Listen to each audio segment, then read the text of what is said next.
Good morning, my name is Leah Woodard, and this is my video presentation for Diversity Week 7. The first part is the University and Community College System of Nevada versus Farmer. In this, there is a case where Yvette Farmer is claiming discrimination against a college that she was interviewing and applying to when they opted to hire a black man by the name of Johnson Makoba rather than herself. Farmer claims that her qualifications did outweigh those of Makoba, and she should have been the one to receive the job. The college did have set in place a program for minorities so that they could hire minorities. There was an opening a year later in which Farmer was hired for, but she was hired at a lower rate of pay, even though she and Makoba were equally qualified for the positions that they were offered. When Makoba was hired, he was given $35,000 as a salary, with an increase of $5,000 once he received his PhD.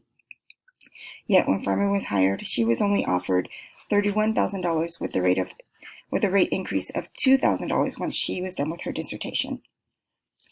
This rate of pay was still more than most of the new hires that were being brought into the college at the time. This difference in pay at one point went from the $7,000 difference to a $10,838 difference due to Makoba being there a year before Farmer and then having, his merit increase. Farmer did bring up 4 areas that she felt she was being discriminated against. The first being that unequal rate of pay, the second being race and gender, third, a contract breachment, and then fourth, lack of good faith in dealing. Once this did go to court, they found that they could not legally lower the rate of pay for Makoba to make them have the equal rate of pay, and that there was no discrimination due to race and gender. Farmer was still fighting that the college had not proven that Makoba's race was job-related, and that she was still discriminated against for being female. She also thought that race needs to be only one of the major factors when making the decision as to who would be receiving the job, and felt that she was still more qualified and should have received the job that Makoba was given. Farmer initially was awarded $40,000 in her case, but that was appealed by the college. The college did win the appeal, and they were able to prove that there was no discrimination against Farmer and that they did take all legal roads when each of them was hired. My second area is Canadian workplace diversity and the ways that Canada has it easier when it comes to workplace diversity. I think first and foremost with this is that they are not regulated by federal law. Only 10% of their workforce diversity is regulated by federal law. The other 90% is regulated by each of the provinces throughout Canada. In Canada, federal law does not trump that of each province, so companies are to follow that provincial law rather than federal law. Whereas in the United States, federal law is the boss, and the federal law will trump that of each state. In Canada, they make sure that females are paid just as much as their male counterparts. If a secretary in Canada, for example, can prove that her job is just as important as that of another individual in another area, she will be paid the same amount as that individual. In the United States, this is not the case, as the federal government feels that it would interfere with marketplace forces. Canada does have 4 protected groups within their workforce. The first is women, which is where they, have the right to have that equal rate of pay. Again, if they can prove that their job is just as important as another job, they will get that same rate of pay.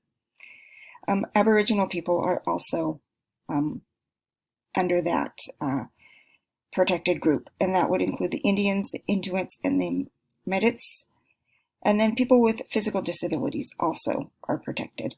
This is not only physical disabilities, but also psychological disabilities that one may have.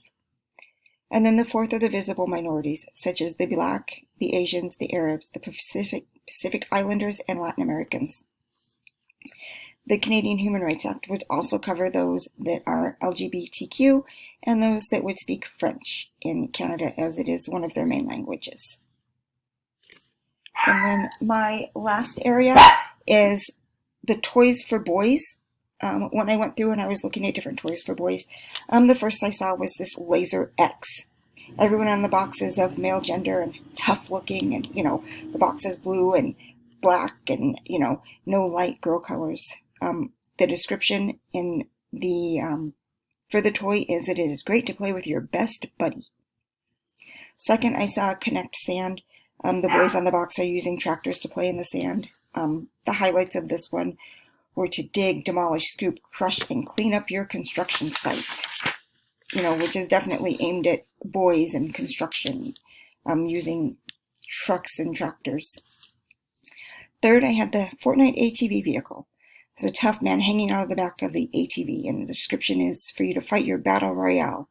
This one is blue and desert camo colored, with the tough guy ready to go out through the desert and fight his battle. Fourth was the dinosaur world. It has two little boys playing on a mat with the dinosaurs in the ad.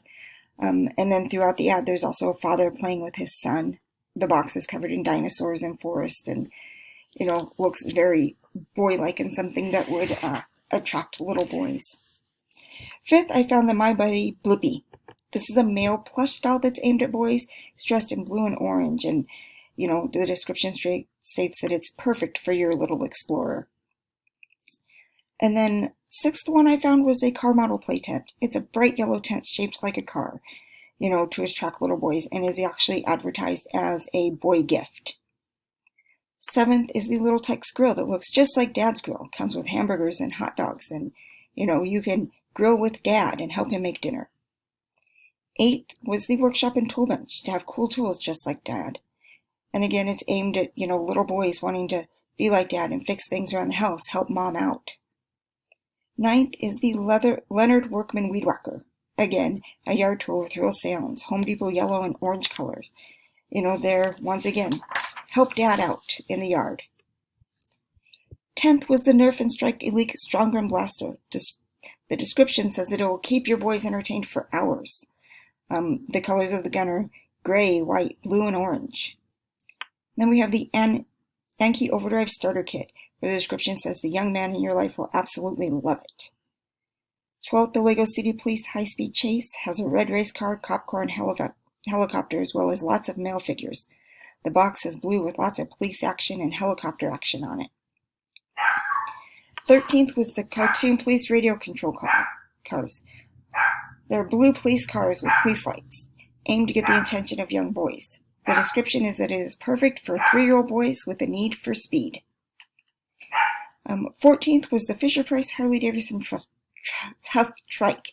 This is black and orange, made to look like a mini motorcycle. It's called Tough Trike, in order to make your boys think they are tough if they ride it. And lastly, I found the Big Dig Sandbox Digger Excavator Crane. Looks like a little mini tractor for digging in the sand. What boy doesn't want to have their own tractor at home, so they can dig and make their own construction site?